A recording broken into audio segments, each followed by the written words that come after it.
चलिए तो आज और एक रेसिपी लेकर आ गए हैं रक्षाबंधन स्पेशल। बनाना बिल्कुल आसान है, ऐसी ट्रिक से बनाएंगे कि बिल्कुल फेल होने के चांस ही नहीं है और आपके छेना भी बिल्कुल बाजार जैसे बनकर रेडी होंगे। आप देख सकते हैं कितनी बढ़िया फूले फूले बड़े बड़े बन गए हैं। मैंने कितनी कम साइज़ में बनाए थे और कितने बड़े हो गए हैं।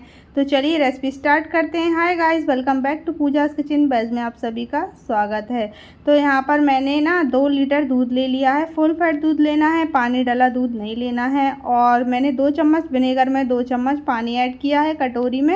और फिर उसके बाद एक बार मैंने थोड़ा सा 1 चम्मच के करीबन यहाँ पर डाल दिया है। फिर थोड़ी देर चलाएंगे, फिर इस तरह से हम फिर से डालेंगे। तो गैस को ऑफ कर देना है जैसे ही दूध गर्म होने लगे। उसके बाद ये प्रोसेस स्टार्ट करना है। फिर यहाँ पर थोड़ा सा चलाएंगे, थोड़ा सा डालने के बाद थोड़ी देर रुकेंगे, थोड़ी देर बाद फिर से हम डाल देंगे। तो ऐसी प्रोसेस आपको 3 से 4 बार कर लेनी है। तो यहाँ पर जब तक फाड़ना है दूध, जब तक कि हमारा जो दूध है वो ग्रीन सा ना दिखने लगे। तो अभी ग्रीन नहीं हुआ है, तो इसी तरह से हम थोड़ा थोड़ा बीच में डालते जाएंगे, हल्के हाथों से चलाते जाएंगे। इससे क्या होगा, जो आपका छेना है बहुत ही ज़्यादा सॉफ्ट बनेगा, बहुत ही बढ़िया स्पॉन्जी सा बनेगा। तो आपकी जो गुलाब जामुन रसगुल्ले हैं वो बहुत बढ़िया बनेंगे। तो इस तरह से देखिए, जब तक यह पानी ग्रीन ग्रीन से जो पानी है वो दिखने लगा है, बस उसी स्टेज पे आप समझ जाना कि आपका जो दूध है अच्छे से फट गया है सारा। अब आपको यहाँ पर विनेगर डालने की ज़रूरत नहीं है। आप चाहें तो नींबू से भी फाड़ सकते हैं, पर विनेगर से बहुत ही अच्छे से फट जाता है। और अब हम डालेंगे इसमें ठंडा ठंडा पानी। एक छन्नी में हमने छेना निकाल लिया है, आप चाहें तो कोई भी कपड़े से में भी निकाल सकते हैं। हम यहाँ पर 3 से 4 घंटे उसमें अच्छे से वजन करके रख देंगे, तो हमारा जो छेना है रेडी हो जाएगा। तो देख सकते हैं कितना बढ़िया रेडी हो गया है, सॉफ्ट भी है, बिल्कुल इतना हार्ड नहीं है। जब हम बाज़ार से लेके आते हैं वो छेना कितना हार्ड होता है, तो देखिए आप कितना सॉफ्ट है। अब हम इसको इस तरह से हथेलियों से प्रेस करते हुए बहुत ही बढ़िया तरीके से 5 से 7 मिनट तक अच्छे से गूँथेंगे। बिल्कुल सॉफ्ट कर लेना है, मखमली सा कर लेना है। जितना सॉफ्ट है उससे भी कहीं ज़्यादा इसको हमको हाथों से इस तरह से करना है। तो बस इसको हम हाथों से अच्छे से हाथों को वॉश करना है। फिर इसको हमको इस तरह से अच्छे से छेना को इससे मिक्स करना है। तो यहाँ पर इसे हथेलियों से अच्छे से प्रेस करते हुए इस तरह से इसको सॉफ्ट कर लेना है। तो यहाँ पर हमको ये प्रोसेस 5 से 7 मिनट तक रेगुलर करनी है। अच्छे से सॉफ्ट होने लगे, ये थाली को छोड़ने लगे, बिल्कुल भी थाली में ना चिपके जब तक हम इसे करेंगे। जब तक यहाँ पर ये अच्छे से स्मूथ नहीं होगा, हम इसको इस तरह से अच्छे से घिसते जाएंगे जब तक कि अच्छे से हल्के से हल्का सा ना हो जाए, बहुत ज़्यादा सॉफ्ट ना हो जाए। जब तक हमको छेने को करना है, जितना ज़्यादा आप यहाँ पर अच्छे से इसे प्रेस करते हुए सॉफ्ट करेंगी, उतना ही अच्छा आपका जो छेना है बनकर रेडी होगा। तो हमारा ये छेना बिल्कुल रेडी है। अब अच्छे से थाली को छोड़ रहा है, बिल्कुल भी चिपक नहीं रहा है। तो आप देख सकते हैं इसका टेक्सचर भी चेंज हो गया है, बहुत ही बढ़िया। जो डायरेक्शन में हम इसको कर रहे हैं उसी डायरेक्शन में हो रहा है। तो इसका मतलब है हमारा जो छेना है बढ़िया से सॉफ्ट हो गया है। अब देखिए कितना बढ़िया इस तरह से हो गया है। अब हमें क्या करना है कि सबसे पहले इसमें ना कॉर्नफ्लावर ऐड करेंगे। तो सबसे पहले हम इसमें कॉर्नफ्लावर ऐड करेंगे। छेना है वो 200 ग्राम के समथिंग होगा, तो इसीलिए मैं 2 चम्मच भर के बड़े चम्मच में कॉर्नफ्लावर ऐड कर रही हूँ। तो आप अपने हिसाब से जितना छेना लें उसी हिसाब से यहाँ पर कॉर्नफ्लावर को ऐड कर दें।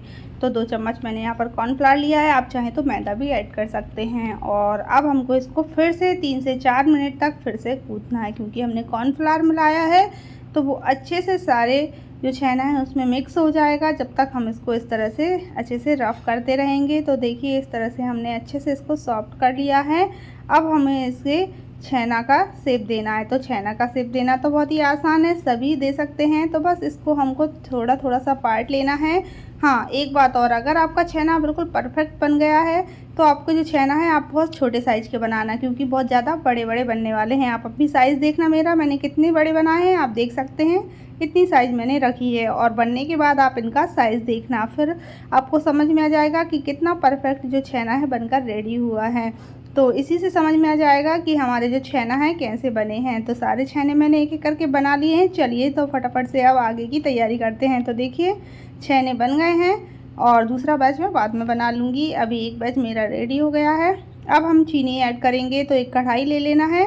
तो यहाँ पर हमको थोड़ा सा चौड़ा और साइज में बड़ा सा लेना है बर्तन, ताकि हमारे जो छेना है बहुत बढ़िया तरीके से अच्छे से डूब जाएं।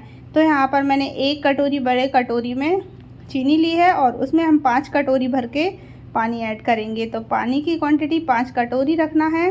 तो 5 गुना मैंने डाला है क्योंकि हमको ज़्यादा मीठा नहीं करना है। अगर गाढ़ी चाशनी हो जाएगी तो हमारे जो छेना है वो फिर अच्छे से रस नहीं एब्जॉर्ब करेंगे। तो यहाँ पर मैंने डाल दिया है रोज़ एसेंस, थोड़ा सा रोज़ वाटर डाला है फ्लेवर के लिए। आप चाहें तो डालें वरना स्किप कर दें। और अब हमारे जो छेना है, चलिए तो अब हम इनको बनाने के लिए डाल देते हैं। तो पानी में अच्छे से बॉयल आ गया है चाशनी में। तो चाशनी हमको गाढ़ी चाहिए, हल्की सी गाढ़ी चिपचिपी, ना ही कोई तार बनाना है और ना ही तो समझ ही जाइएगा 1 कटोरी चीनी में अगर 5 कटोरी पानी ऐड किया है तो चाशनी उसी हिसाब से बस होगी। थोड़ी देर पका लेना है, बस चीनी घुल जाए और थोड़ा सा बॉयल आने लगे और हमारे जो छेने हैं उनको डाल देना है। हाँ, अगर आप पहली बार छेना बना रहे हैं तो एक बात का ध्यान रखें कि जैसे ही आप छेना बनाएं और पानी में बॉयल आने लगे तो सबसे पहले आप छोटा सा एक बनाकर डालें। अगर वो अच्छे से ऊपर तैर रहा है, डूब नहीं रहा है और अच्छे से बॉयल होने लगा है, जो छेना है परफेक्ट बने हैं समझ जाइएगा। और आप सारे एक एक करके छेना डाल सकते हैं। लेकिन अगर आपके जो छेना है एक आपने डाला है और वो इस तरह से घुल गया है चाशनी में, पूरा बिखर गया है, तो फिर आप उसको मत डालिएगा, आपकी पूरी चाशनी ख़राब हो जाएगी। तो आप उसमें फिर से थोड़ा सा कॉर्नफ्लावर ऐड करिएगा और अच्छे से मिक्स करिएगा, फिर बनाइएगा तो आपके छेना परफेक्ट बन जाएंगे। तो आप बिगड़ने का कोई चांस नहीं रहेगा इस तरह से। और अगर आप एक साथ सारे डाल देंगे तो आपके जो छेना है सारे ख़राब हो सकते हैं। अब हमको 4 से 5 मिनट तक ढककर इसको बॉयल आने देना है। 4 से 5 मिनट हो जाए अच्छे से बॉयल आते हुए, फिर हमको क्या करना है, गर्म पानी साइड में रख लेना है और गर्म पानी एक कलछरी भरकर हमको इसमें डाल देना है। फिर से ढककर 4 से 5 मिनट तक पकाएंगे। सेम प्रोसेस दोबारा करेंगे। 4 से 5 मिनट कलछरी भर के गर्म पानी फिर से ऐड कर देना। इससे क्या होगा कि जो पकते पकते हमारी चाशनी है वो गाढ़ी होने लगती है, तो वो जैसे हमने बनाई थी बस वैसे ही हो जाएगी और जो छेना है वो अच्छे से रस को एब्जॉर्ब कर लेंगे अपने अंदर। तो आप देख सकते हैं कितनी डबल क्वांटिटी इनकी हो गई है। फिर से ऐसे ही प्रोसेस करेंगे। 4 से 5 मिनट बाद फिर से हम इसमें गर्म पानी ऐड कर देंगे। तो ये प्रोसेस 4 से 5 बार कर लेनी है। तो बस बढ़िया से अब हमारे 20 से 22 मिनट तक जो गुलाब जामुन है बनाते हुए हो गया है, काफ़ी टाइम हो गया है। और मैं आपको इसकी साइज़ बताती हूँ। जो छेना होते हैं ना वो गरम गरम निकाले नहीं जाते हैं क्योंकि उनको बहुत ही सॉफ्ट होते हैं, फटने का डर होता है। चाशनी को ठंडा करने के लिए छोड़ते हैं, उसके बाद इसको छूते हैं। लेकिन देखिए कितने परफेक्ट बने हैं, छूने के बाद भी ये ख़राब नहीं हो रहे हैं। अब गैस ऑफ कर देंगे और इनको ठंडा होने देंगे रूम टेम्परेचर पर। अब ठंडे हो गए हैं गुलाब जामुन, अब निकाल कर बाउल में डाल देंगे। तो देखिए कितने परफेक्ट बढ़िया बड़े बड़े साइज़ के हमारे जो छेना है बनकर रेडी हो गए हैं। अब बाज़ार से लाने की ज़रूरत नहीं है। हम कितने महंगे बाज़ार से लेके आते हैं और कितने कम टाइम में फटाफट से छेना हमने घर पर ही बनाकर रेडी कर लिए हैं ढेर सारे। तो बस अब इनको हम फ्रिज में रखेंगे सबसे पहले ठंडा होने के लिए, उसके बाद ही इनको सर्व करेंगे। तो मैंने 2 से 3 घंटे के लिए ठंडे होने के लिए रख दिए थे। बच्चे तो मान ही नहीं रहे थे, तो फटाफट से मैंने निकाल लिए हैं। और अब आप देख सकते हैं इनको, ये कितने बढ़िया सॉफ्ट स्पॉन्जी बने हैं। तो मैं आपको अभी दिखाती हूँ इनका टेक्सचर और बढ़िया कितने सॉफ्ट हैं, कितना जूसी, कितना रस भरा हुआ है इन छेना में। तो अब आप देखिए, देख सकते हैं आप, थोड़ा सा प्रेस करने के बाद इतना सारा रस इसमें से निकल रहा है और वापस डालने के बाद ये फिर से वही के वही रस को एब्जॉर्ब कर लेंगे। तो बन गए हैं हमारे छेना बिल्कुल बाजार जैसे। तो अब घर पर ही बनाइए फ्रेश रक्षाबंधन पर और घर वालों को खिलाइए। अगर आपको आज की ये रेसिपी पसंद आई हो तो प्लीज़ लाइक शेयर कर दें। चैनल पे पहली बार विजिट कर रहे हैं तो चैनल को सब्सक्राइब कर लें।